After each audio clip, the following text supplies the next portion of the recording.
Mentally strong ആയിട്ടുള്ള ആളുകളുടെ ഒരു കാര്യം കണ്ടാൽ തന്നെ നമുക്ക് തിരിച്ചറിയാൻ പറ്റും. നിങ്ങളെ മെന്റലി പവർഫുൾ ആക്കാൻ സഹായിക്കുന്ന 7 പവർഫുൾ റൂൾസ് നോക്കിയാലോ.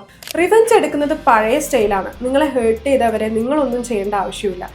നിങ്ങളെ തന്നെ ലെവലപ്പ് ചെയ്താൽ മാത്രം മതി. നിങ്ങളുടെ നെക്സ്റ്റ് മൂവ് ഒരു സീക്രട്ട് ആയിരിക്കട്ടെ. ഗോൾസ് അനൗൺസ് ചെയ്യുന്നതിനേക്കാൾ റിസൾട്ട് കാണിക്കുന്നതാണ് ഏറ്റവും പവർഫുൾ.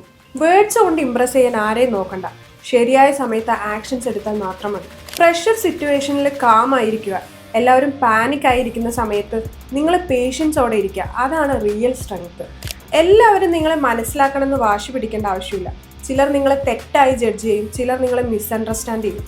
ഓവർ എക്സ്പ്ലെയിൻ ചെയ്യാതെ മുന്നോട്ട് പോകാൻ ശ്രമിക്കും. നിങ്ങളുടെ ഇമോഷണൽ ബട്ടൺസ് ആരുടെ കയ്യിലും കൊടുക്കരുത്. നിങ്ങളുടെ വീക്ക്നെസ് ആരും അറിയേണ്ട ആവശ്യമില്ല. മിസ്റ്ററി പലപ്പോഴും സ്ട്രെങ്ത് ആവും. Talk less, observe more. കൂടുതൽ ഒബ്സർവ് ചെയ്യുമ്പോൾ കൂടുതൽ ലേൺ ചെയ്യും. മെന്റൽ സ്ട്രെങ്ത് എന്ന് പറയുന്നത് ആളുകളെ ഭയപ്പെടുത്തുന്നതല്ല. ആരൊക്കെ എന്തൊക്കെ പറഞ്ഞാലും നിങ്ങളുടെ പീസ്, ഫോക്കസ്, കോൺഫിഡൻസ് ഇവ നഷ്ടപ്പെടുത്താതെ നിങ്ങൾ നോക്കണം.